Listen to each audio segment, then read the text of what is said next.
Les habla Rafael Arraiz Luca desde Unión Radio y esto es Venezolanos, un programa sobre el país y su historia. Hoy en la continuación de nuestra serie sobre la historia del deporte en Venezuela. Les recuerdo que estamos haciendo esta serie en orden alfabético y hoy comenzamos el programa con la esgrima y nos remontamos a los orígenes de la esgrima, que se discuten entre Alemania, España, Italia y Francia. Cada hipótesis postula el nacimiento de la práctica en la esfera nacional de alguno de estos países, siempre dentro de la época comprendida entre los siglos XIII y XIV. Para nosotros es imposible adherir a alguna de estas hipótesis. Sin embargo, es evidente que la esgrima histórica nació vinculada con las armas y la guerra, dentro siempre del ámbito militar y de los caballeros, y por supuesto estrechamente vinculada con la práctica del duelo, que era un tema del honor entre los hombres. Testimonios directos no hemos hallado, pero suponemos que durante el periodo colonial venezolano el duelo a espadas ha debido darse con alguna frecuencia. También sospechamos que la esgrima como ejercicio y entrenamiento ha debido darse con alguna recurrencia. Pero en los hechos, lo que hemos conseguido son avisos ofreciendo clases de esgrima en periódicos del siglo XIX. Ejemplo, en 1843, el señor Ramón Colón sostiene una escuela de esgrima donde enseña florete y espadón. Luego, en 1845, tenemos al francés Pierre Chabriel, que ofrece instrucciones de esgrima, y hay una casa comercial en Caracas que vende máscaras y guantes para jugar florete. Luego, ya en 1890, José Gil Fortul, quien por cierto escribió un tratado sobre la esgrima que se titula La esgrima moderna, notas de un aficionado, y lo publica en 1892. Bueno, ya Gil Fortul para 1890 está publicando artículos en el periódico La Opinión Nacional sobre el tema. Los envía desde Burdeos, donde se desempeña como diplomático. Gil Fortul es un hombre muy importante para los deportes en Venezuela, no solo la esgrima, sino también el hipismo o el golf o las carreras, el ciclismo también. Fue un hombre, un entusiasta de los deportes. Vamos a tener también que en aquel año 1890 se crea la Academia de Armas de Caracas y la lista de sus fundadores da cuenta de cómo este deporte lo practicaba la élite de su tiempo. Allí practicaban la esgrima, los Bulton, los Carreño, los Delfino, los Erazo, los Herrera, los Sucre, los Tejera, los Tobar y los Wallis. Y el instructor fue Henri Joseph, y entre comillas él se presentaba como antiguo maestro del ejército francés. Y daba clases diariamente y se va a tornar en un personaje importante de su tiempo en Caracas, ya que en torno a su academia se congregaba buena parte de los actores políticos y económicos de la época. Estamos hablando 1890.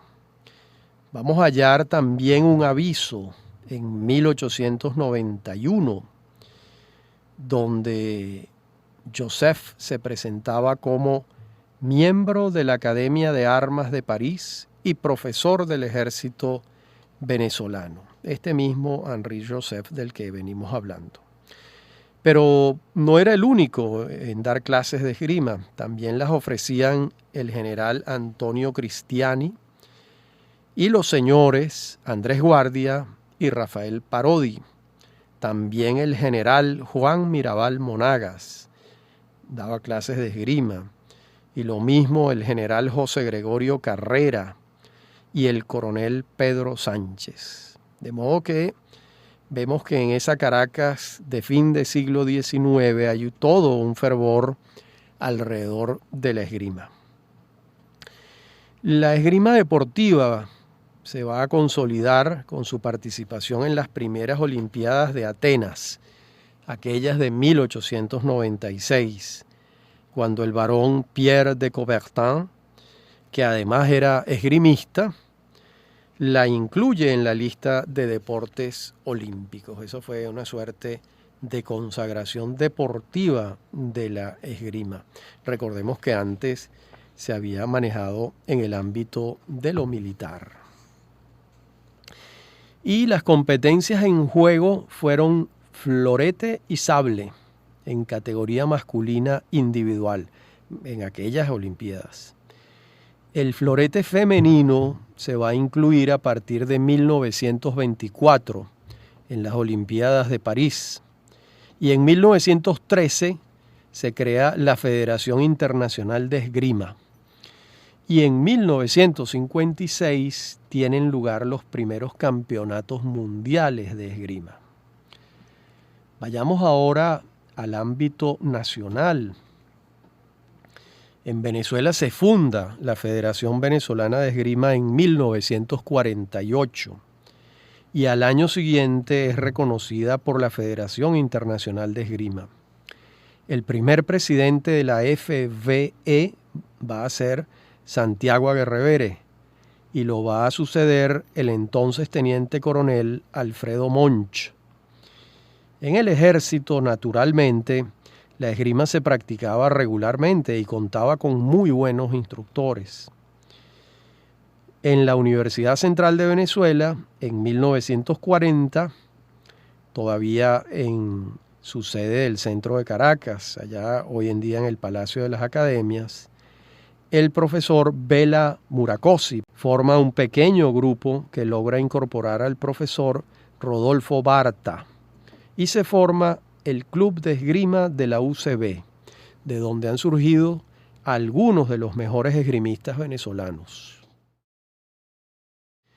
La primera generación destacada de la esgrima deportiva estuvo integrada por Úrsula Selle, nacida en 1935, Josefina Navarro, también del 35, Jesús Gruber, de 1936, Belkis Leal, de 1940, y Silvio Fernández Guerra, de 1946.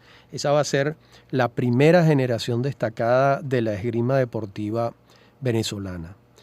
Y todos ellos integraron la selección nacional y tuvieron destacadas actuaciones en el ámbito suramericano y panamericano.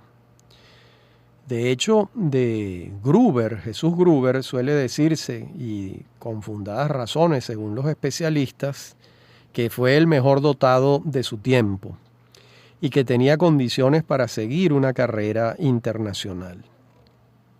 Fue alumno de Rodolfo Barta, al igual que Úrsula Selle, y participó en las Olimpiadas de Roma en 1960 y obtuvo el mejor puesto entre todos los latinoamericanos, Jesús Gruber.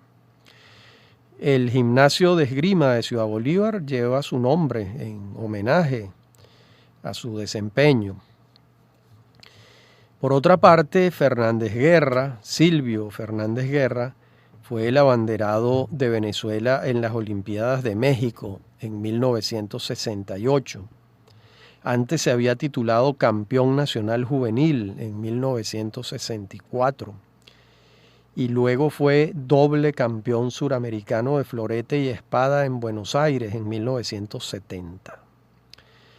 Y fue por el impulso de aquellos muchachos caraqueños que se entusiasmaron con la esgrima que el IND, el Instituto Nacional de Deportes, se esmeró en crear espacios para su práctica. Espacios que se sumaban a los ya creados entonces en la Universidad Central de Venezuela, donde este maestro, Rodolfo Barta, de origen húngaro, ejerció su magisterio. Va a ser precisamente en Ciudad Bolívar, donde dé sus primeros pasos el esgrimista Rubén Limardo, a los 7 años, cuando su madre y su tío, Noris Gascón y Rubén Gascón, sean sus instructores iniciales. Sus dotes fueron de tal magnitud que la familia hace el esfuerzo por enviar al joven a entrenarse en Polonia y alcanza el Campeonato Mundial Juvenil en el año 2004-2005. Luego Limardo llega a la gloria deportiva al obtener la medalla de oro en las Olimpiadas del 2012 en Londres. Es la segunda medalla de oro que ha alcanzado Venezuela. Recordemos que la primera fue la de Francisco Morocho Rodríguez en 1968. Limardo participa en las Olimpiadas de Pekín en el 2008, ocupando el lugar 23 en la tabla. De modo que la mejoría en 4 años es, por decirlo menos, formidable, porque si en el 2008 está en el puesto 23 y en el 2012 gana la medalla de oro, imagínense ustedes el tamaño de la mejoría, ¿no? Y entrevistado por Fernando Vergara el 2 de agosto del año 2012, ante la pregunta que le formula Vergara, ¿qué significa para ti haber entrado en la historia grande del deporte venezolano? Limardo respondió, significa mucho, demasiado. Estoy feliz de haber entrado en la historia grande del deporte en Venezuela. En la parte anterior del programa les estaba leyendo una respuesta de Rubén Limardo a Fernando Vergara y se las leí por la mitad. Escuchen de nuevo. Él respondió a la pregunta, ¿qué significa para ti haber entrado en la historia grande del deporte venezolano? Significa mucho, demasiado. Estoy feliz de haber entrado en la historia grande del deporte de Venezuela. Creo que será histórico. Estoy agradecido con toda la gente que me apoyó y me apoya. Me dieron mucho. Y en especial con mi pueblo de Venezuela, que ha estado siguiéndome, está detrás de mí. Todos mis compañeros y la sala de esgrima del Estado Bolívar me hicieron llegar sus palabras. Ahí es donde nací y donde me formé. Muy bello esto, recordar siempre sus orígenes. De modo que este orgullo del deporte venezolano, que es Rubén Limardo, fue formado en Ciudad Bolívar y moldeado en Polonia, país que ha sido propicio para el logro de una madurez deportiva como pocas se han alcanzado en Venezuela. Y en la esgrima femenina debemos destacar la actuación de Alejandra Benítez, que comenzó a ubicarse en lo alto cuando se tituló campeona mundial junior en Francia en el año 1999. Y luego alcanzó el título mundial en La Habana en el año 2005, ya no juvenil sino como adulta. Y ha participado en las Olimpiadas del 2004, del 2008, del 2012 y del 2016. Y Alejandra Benítez se ubica como la esgrimista venezolana de más destacada actuación internacional en todos los tiempos de la práctica de esgrima en Venezuela. De modo que entre Rubén Limardo y Alejandra Benítez están dos glorias de la esgrima venezolana. Veamos ahora una práctica deportiva en la que los venezolanos llegamos muy alto, y es el esquí acuático. Comencemos, como siempre, por ubicar los orígenes del esquí acuático en el mundo. Y aquí los franceses aseguran que los primeros practicantes de esquí acuático fueron ellos. Según ellos, esto ocurrió en la Primera Guerra Mundial, en el lago Annecy, cuando unos soldados trasladaron al agua unos esquíes usados en las alturas alpinas. Pero más allá de esta anécdota no abundan fuentes confiables, más allá de la tradición oral sobre esto. Mejor documentado está lo hecho por Ralph Samuelson en 1922. Esto va a ocurrir en los Estados Unidos. cuando Samuelson hace lo mismo que hicieron los franceses en los Alpes, es decir, traslada unos esquíes de nieve al agua. Y después en la secuencia vamos a hallar que será Fred Waller quien patente los esquíes acuáticos. Y los patenta con las tiras de cuero para ajustar los pies, que es como eran antes los esquíes. Waller, por otra parte, que es un personaje muy curioso, fue el inventor de la técnica cinematográfica del cinerama también.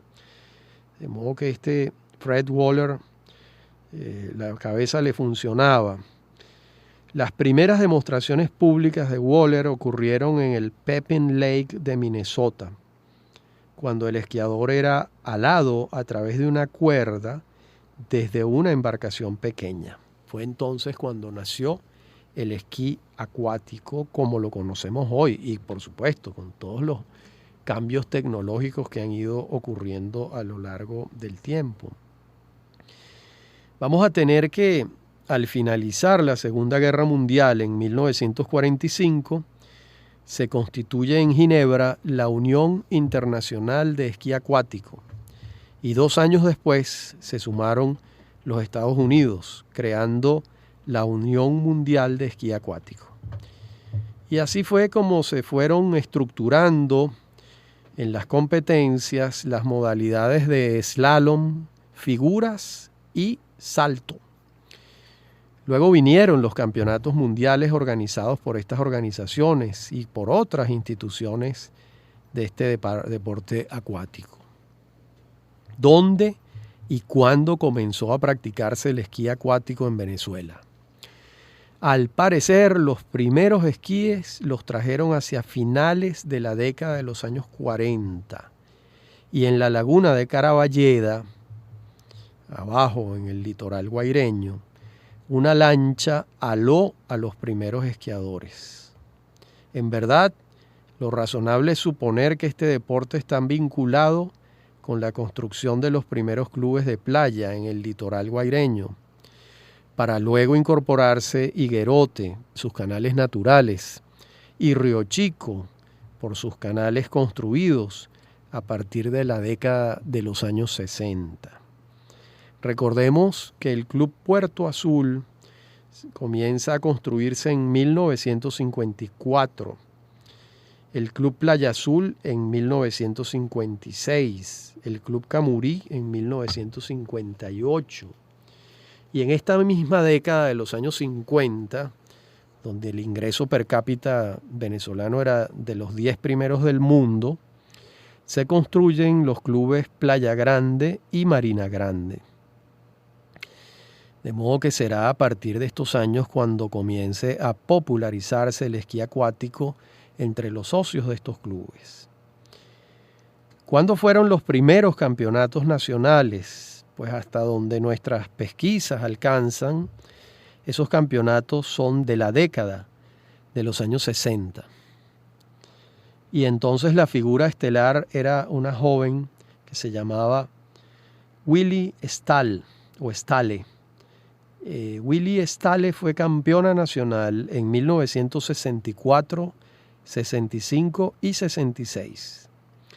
En esos años la práctica del esquí se había adueñado de la bahía de Buche, al lado de Carenero, en el estado Miranda, a tal punto que ese sitio fue reservado para las prácticas de esquí de la Selección Nacional de Esquí. Y se fueron sumando deportistas al fervor por el esquí.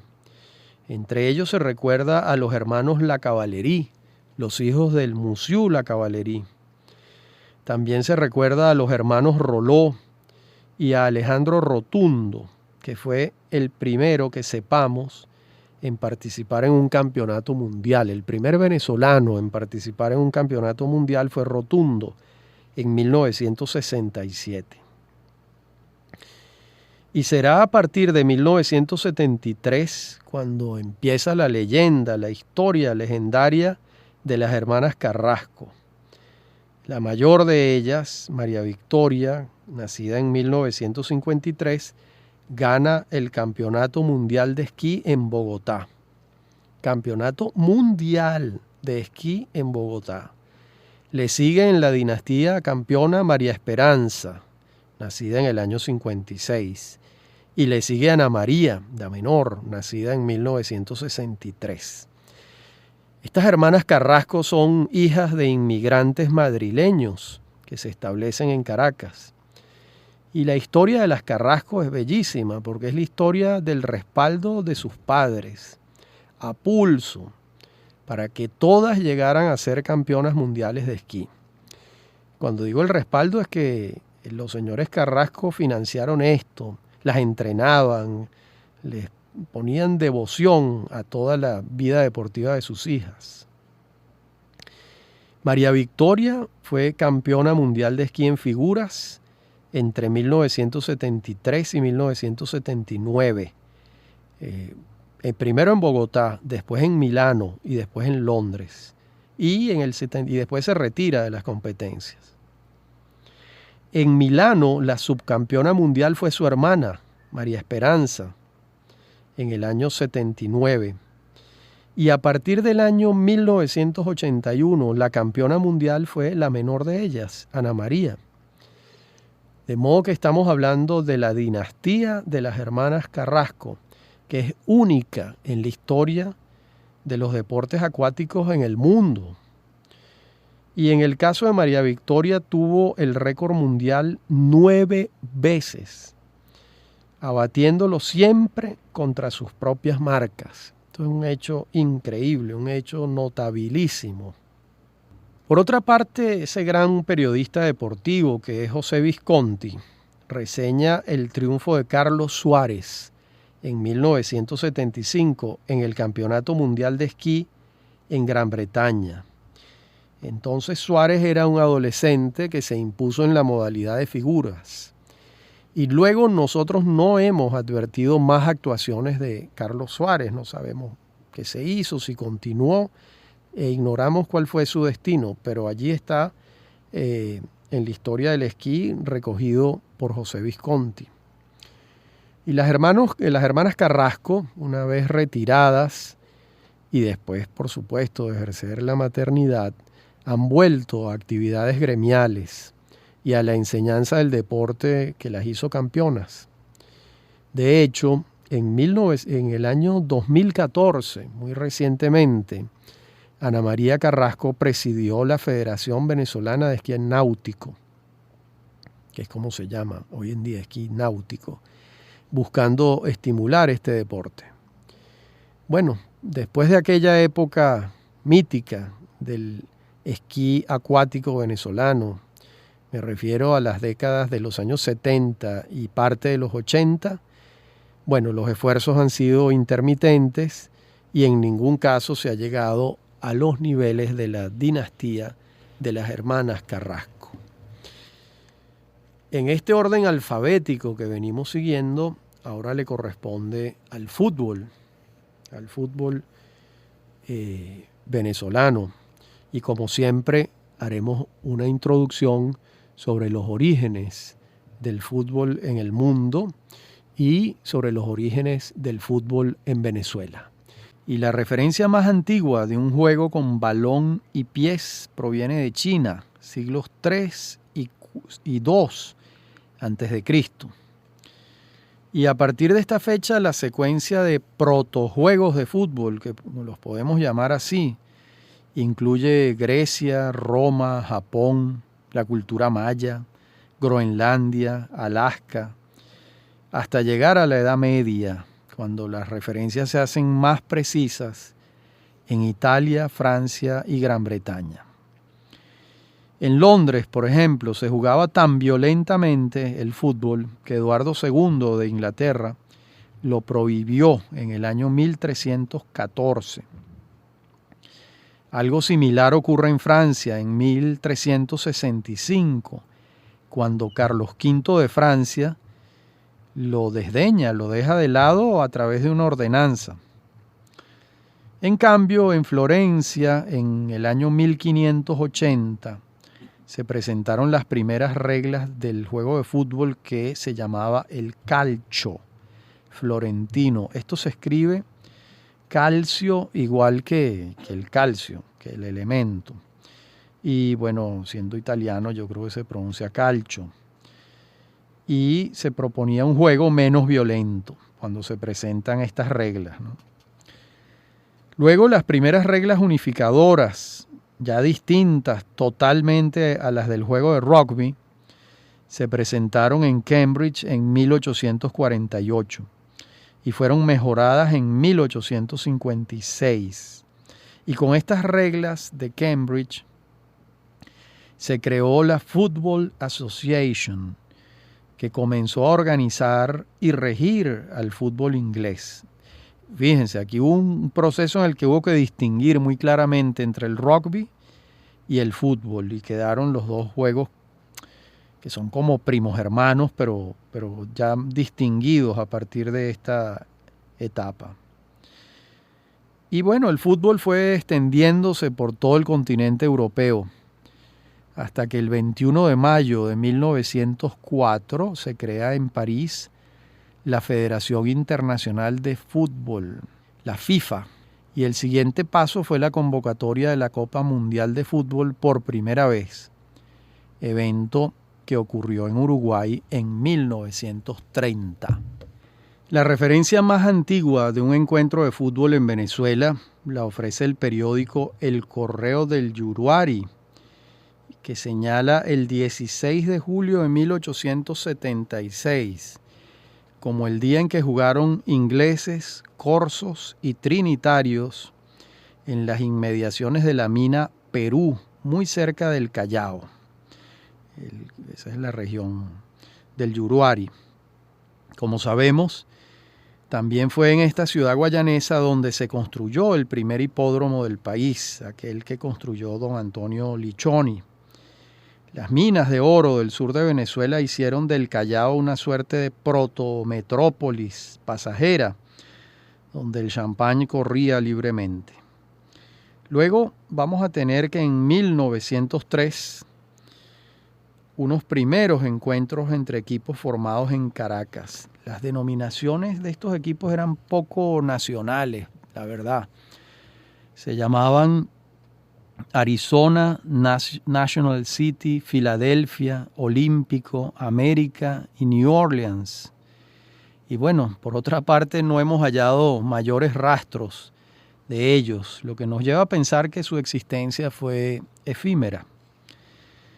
En 1923, los jesuitas fundan el Colegio San Ignacio y la práctica del fútbol en esta institución educativa se incrementa gracias al fervor del padre Feliciano Gastaminza, SJ.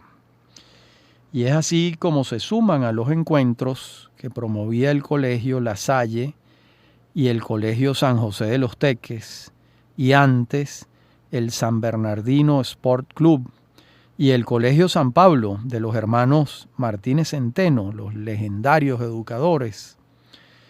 Todo este desarrollo inicial del fútbol va a darse en las dos primeras décadas del siglo XX, hasta que se crea la Federación Nacional de Fútbol en 1926 y se organizan los campeonatos con una lista de equipos ya consistente. Estamos hablando de los equipos Benzolio, Centro Atlético, Caracas Sport, Barcelona, Campeador, Venezuela, Alianza, Nueva Esparta y Loyola. El campeonato lo ganó el Centro Atlético, quedando de subcampeón el Benzolio. Y en el interior del país también se jugaba fútbol, en particular en Táchira, Mérida y Zulia. En el Táchira, por supuesto, por la vecindad con Colombia. En el segundo, en Mérida, por los colegios de Mérida. Y en el tercero, en Zulia, por las empresas petroleras establecidas allí, en particular la empresa holandesa británica, la Shell. De modo que allí fue creciendo la afición por el fútbol. Desde el punto de vista de las organizaciones hubo varios cambios, hasta que en 1951 se creó la Federación Venezolana de Fútbol, y esta es reconocida por el Comité Olímpico Venezolano, el COV, y por la FIFA. Y a partir de entonces se consolidó un solo organismo rector del balompié nacional. Por otra parte, entre 1926 y 1956, el fútbol venezolano fue amateur y los campeonatos fueron ganados 7 veces por el Unión Sport Club, 6 veces por Dos Caminos Sport Club, 5 veces por el Litoral Sport Club, 3 veces por el Loyola Sport Club y 2 veces por la Salle Sport Club. Y muchos otros que ganaron una sola vez la contienda, que no los menciono. Entre 1936 y 1951, el estadio principal de Caracas era el Estadio Nacional, en El Paraíso, hoy en día denominado Brígido Iriarte. Y a partir de 1951, el estadio principal en Caracas pasó a serlo el Estadio Universitario de la ciudad universitaria diseñada por el gran arquitecto Carlos Raúl Villanueva. Y desde entonces el fútbol nacional comenzó su camino de profesionalización hasta que se creó la Liga Mayor de Fútbol en el año 1957. Bueno, aquí es imposible no hacer mención a la contribución destacadísima de las colonias de europeos en Venezuela. Estoy pensando en los portugueses, en los italianos y en los españoles.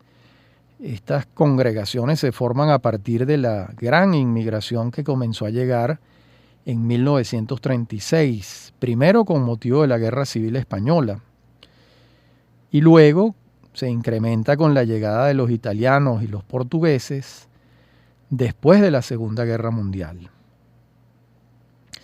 Estos inmigrantes que se incorporan a la vida venezolana de inmediato van a formar equipos. Estoy recordando el Deportivo Italia, el Deportivo Portugués, el Madeirense, entre otros. Y estos equipos van a contribuir decididamente con el incremento del nivel del fútbol en Venezuela. Y este fenómeno ocurrió muy particularmente en la década de los años 50. Al día de hoy, la Liga Profesional de Fútbol está compuesta por 18 equipos con sus respectivos estadios. Y entre 1957 y el año 2016, los equipos que más veces han ganado el campeonato son Caracas, 11 veces, Deportivo Táchira, 8 veces, Petare, 5 veces, Portuguesa, 5 veces, Zamora, 4, Estudiantes de Mérida, 2, Universidad de los Andes, 2. Hoy en día, en Venezuela, el estadio con mayor aforo es el Estadio Monumental de Maturín. Estamos hablando de un estadio en el que caben 51.796 personas.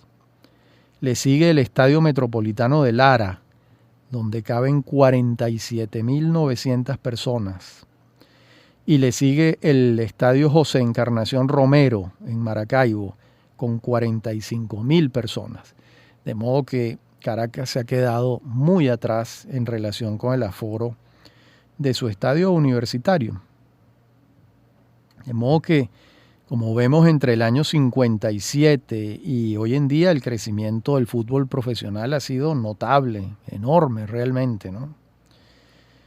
Bueno, una mención aparte requiere, por supuesto, la selección nacional, la muy querida Vinotinto, que inicia su camino en 1938 en los cuartos Juegos Centroamericanos y del Caribe, y desde entonces ha venido avanzando. Sus números en el continente americano no han sido los mejores. De hecho, es junto a Ecuador la única selección nacional que nunca ha ganado la Copa América. Sin embargo, en años recientes la mejora ha sido notable y las expectativas que siembra son cada vez mayores. De hecho, en la Copa Mundial 2017 de la categoría sub-20, Venezuela alcanzó el subcampeonato, siendo esta la más destacada actuación de Venezuela en un evento mundial de fútbol en toda su historia, en el año 2017. En cuanto a los jugadores, pues los números no mienten. El futbolista venezolano que ha participado en mayor número de partidos de la selección nacional es Juan Arango, 127 partidos. Y además es el mayor goleador con 22 goles. Junto a Giancarlo Maldonado, que también tiene 22 goles a su favor. Antes de estos jugadores, Luis Mendoza fue considerado por muchos años como el mejor jugador de fútbol que había tenido Venezuela en su historia. Y en la nómina de jugadores destacados también se incluye a Stalin Rivas, Carlos Rodríguez, Antonio Peche Carrasquel, Agustín Cuervo, Ernesto Blanco, Alito Bar, Leopoldo Márquez y Gonzalo Sucre, presidida por Juan Arango, naturalmente. Y decíamos también que nos referiríamos ahora a la selección femenina. Y aquí pues la selección nacional sub-17 le ha dado varios triunfos a Venezuela. No solo alcanzó el campeonato suramericano en el año 2013, sino que quedó cuarta la selección en la Copa Mundial del 2014, consagrándose Deina Castellanos y Gabriela García como las máximas goleadoras de la Copa. Y luego en el Campeonato Suramericano de 2016, Venezuela se tituló campeón por segunda vez, igualándose a Brasil en el número de campeonatos ganados. De modo que aquí las sorpresas femeninas han sido no solo notorias, sino reiteradas. De hecho, Deina Castellanos está en camino de erigirse como un ídolo en los Estados Unidos, gracias a sus actuaciones deportivas. Un personaje ya de celebridad planetaria. Es la estrella del fútbol femenino venezolano y de buena parte del mundo también, ¿no? Incluso estuvo nominada al premio Puskás, que se concede al autor del mejor gol del año, por el gol anotado por ella a Camerún durante la Copa Mundial Femenina Sub-17 que se jugó en Jordania en el año 2016. Y también estuvo Deina Castellanos entre las 3 finalistas al premio The Best que entrega la FIFA a la mejor jugadora del año. Bueno, de modo que lo que ha logrado esta joven es muy, muy particular. Y es evidente que el fútbol no ha sido el deporte más popular de Venezuela, pero también es evidente que ha crecido sostenidamente, no solo en la profesionalización, sino en la fanaticada, que la verdad es que cada vez es mayor, arrastrada quizá por el hecho de que el fútbol se ha convertido en el más universal de los deportes. Y hace años, en 1932, Antonio Arraiz, el poeta, le cantó en sus versos, anticipándose. Les voy a leer 3 versos de Antonio Arraiz. Dice: 22 futboleros en tierra venezolana, llenos de vida nueva, transidos de juventud, peregueñando palabras ungidas de porvenir. Bueno, es un poema de anticipación realmente, ¿no? Por otra parte, el filósofo Juan Nuño dio en el clavo en cuanto a lo específico del fútbol. Esto es muy interesante. Para Nuño, lo determinante del fútbol es el tiempo. Y él afirma lo siguiente: el tiempo transcurre para el juego de fútbol de la misma manera como transcurre en y para la vida de los espectadores. Coincide entonces el tiempo interno del juego de fútbol con el externo o el tiempo real. En cambio, hasta aquí la cita de Nuño, para que esto se entienda, hay que recordar que en el béisbol no hay tiempo prefijado, de modo que el tiempo no está en el juego. Y la diferencia no es menuda. Luego va a sentenciar Juan Nuño: Un partido de fútbol es más angustioso y dramático que otro juego cualquiera, porque en él el tiempo corre paralelo al tiempo de la existencia humana. Hasta aquí la cita de Nuño. Por cierto, no es muy abundante la literatura sobre filosofía del deporte, y algunas páginas que nos dejó el profesor Nuño sobre el particular son rara avis. Filosofía del deporte la hizo en Venezuela a altísimos niveles el gran profesor Luis Castro Leiva, que tenía un programa sobre el deporte en el viejo, querido y legendario Canal 5.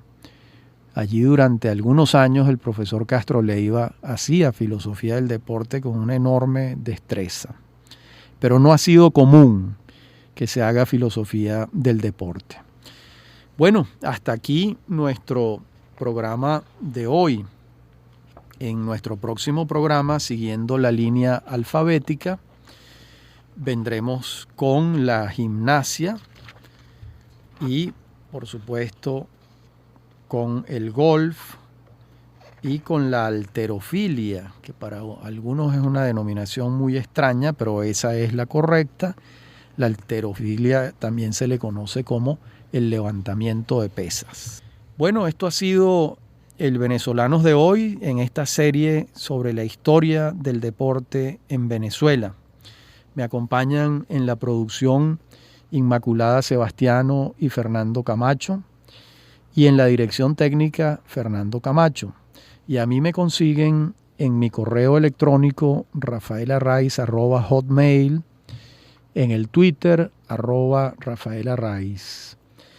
Y ha sido un placer, como siempre, hablar para ustedes en estos programas sobre historia de Venezuela, que, como es evidente, para nosotros la historia no es solo la historia política, sino incluye la historia empresarial, la historia cultural, la historia literaria y la historia deportiva, que por cierto muy poco se ha trabajado en Venezuela desde el punto de vista histórico. Por supuesto, la prensa deportiva es abundantísima y probablemente la sección más leída de los medios de comunicación, ya sea en físico o en la red.